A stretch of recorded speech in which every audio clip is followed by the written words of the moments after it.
Well, no one likes having their time wasted, especially when exercising. And let's be honest here, sometimes the traditional plank exercise can feel like a bit of a time waster. So in this video, I'm gonna quickly rip through 5 variations that you can try that aren't a waste of time. So stick around if you wanna feel the burn. Hey everyone, we're getting right into it here, as wasting your time in a video would be a bit ironic when I'm talking about how none of us like to have our time wasted. So for any of these following plank variations, you can either do them from the full plank position, which is from your toes, or from the half plank position, which is where you're planking from your knees. And as well, you can perform them either from on your forearms or from on your hands. Just find what works best for you. As well, make sure that on all of these plank variations that you don't let your hips sag through at any point in time, or that you don't keep your butt pointed up in the air. Now your goal with all these variations is to keep your torso as flat and level and motionless as possible throughout the entire movement. All right, so variation number 1, the bird dog plank. Now this plank takes the traditional plank exercise and induces a massive anti-rotational component into the mix. And anti-rotational training can be highly beneficial for not only improving core strength, but also for reducing low back injuries as well. So to perform this plank, assume the traditional plank position and then take one arm and the opposite side leg and slowly lift them off the ground at the exact same time. Now with these two limbs off the floor, now try and hold this plank position for a few seconds without any rotation occurring at or around your torso. In other words, keep your hips and shoulders level at all times. You can slowly reach out if you want, or you can keep your arms right there. Now, slowly lower your limbs back down onto the ground at the same time. And you can alternate the pair of limbs that you're lifting with each repetition, or you can perform all repetitions with one pair of limbs before switching to the other. Now, plank variation number 2, we're gonna do a planked bird dog bench row. Now, if the bird dog plank tickled your fancy for incorporating some anti-rotational training into your plank routine, then you'll likely also enjoy the bird dog bench row.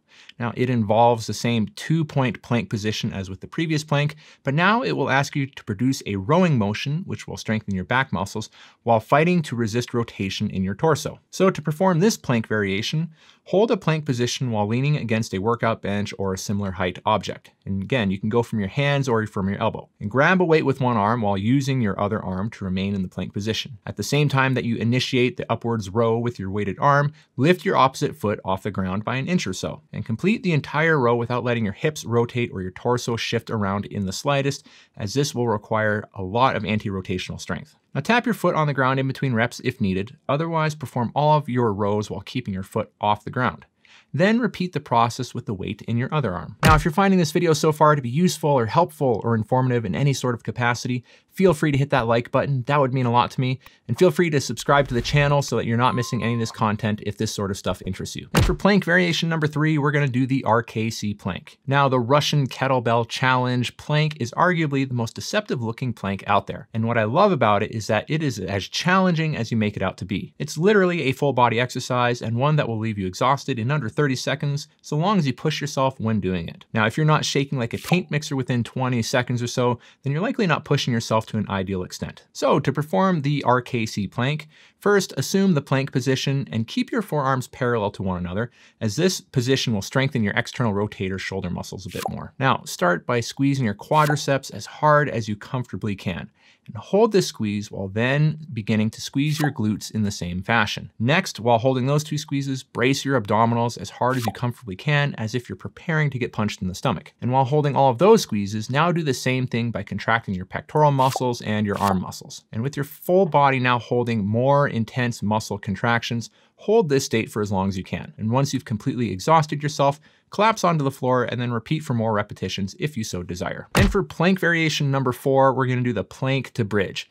Now, this is essentially like performing a walkout or an inchworm, except you'll just be starting from the plank position rather than from an upright standing position. So walking out into the bridge position will absolutely light up your core. And so if you're looking for a plank variation that challenges your deep core strength, this might just be the one. So to perform this plank variation, start from the plank position with your hands on the ground as opposed to your forearms. Next, slowly walk your hands out directly in front of you, taking steps that are an inch or two in length.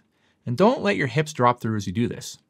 Now, once you've walked out as far as you can, hold this position for as long as you want. Be sure to keep your core braced while in this position, and then slowly walk yourself back into the starting position. And from there, repeat for as many repetitions as desired. And for plank variation number 5, we're gonna do a side plank with a shoulder and or leg lift. Now, while the previous 4 plank variations placed you in a prone or face down position, this last variation will have you on your side, which will hammer your obliques. But we're gonna take it a step further and hammer your glute medius and minimus muscles at the same time. And those are some of the muscles around your hip. And here's how. Now, performing the side plank with a leg lift, you do this by propping yourself up on your side with your elbow on your floor and your hips on the floor as well. Now, lift your hips up off the floor as high as possible while simultaneously taking your top leg and lifting up towards the ceiling in the same direction. And once you've pushed your hips up as high as possible and done the same with your top leg, hold this position for at least 1 second or longer if you'd so like. Then slowly lower yourself back to the starting position and then repeat for as many desired repetitions as you want before switching and repeating on the opposite side. And again, if you want, you can also raise your arm while doing this variation, as this will challenge your shoulder muscles in addition to challenging your core and your hip muscles. Now, if it's not challenging enough by raising the weight of your arm, you can simply hold on to a little dumbbell or another little weighted object, which will place more of an emphasis onto your shoulder muscles. Now, if you think those variations are great, then you're certainly going to want to check out my other video where I walk you through how to light up your deep core and stabilizer muscles without having to worry about tweaking your low back in the process. So everyone, keep looking after yourselves, keep looking after one another, keep making great things happen, and I'll see you in the next video.